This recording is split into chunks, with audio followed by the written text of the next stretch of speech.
Okey, baik. Sekarang saya nak tunjukkan cara untuk kita buat proses kekalkan nombor lama kepada di mana kita nak tukar daripada nombor original yang diberikan oleh pihak Tuntong dan kita nak kekalkan nombor lama kita ke dalam Tuntong. Okey, caranya adalah kita perlu login ke dalam member area kita.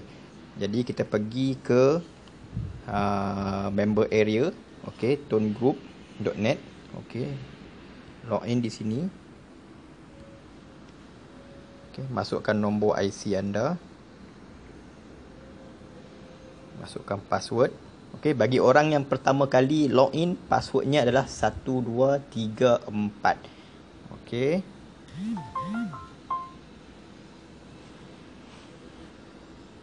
Okey, di sini adalah ruang Tone Group Membership System. Okey, apa yang anda perlu buat adalah pergi ke bahagian subscriber care yang ada ikon mouse ni. Okey. Ada terus pergi turun ke bawah sehingga ke bahagian ini.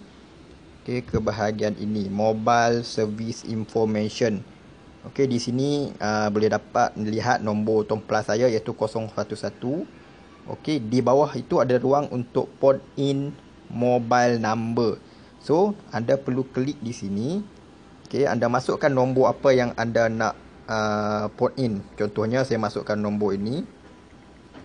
Okey, selepas itu anda perlu pilih apakah current provider dia.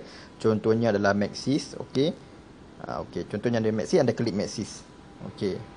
So prosesnya adalah begini saja. Anda masukkan nombor telefon yang di port in dan masuk current service provider. Selepas itu anda pergi ke bahagian bawah sekali dan tekan butang save.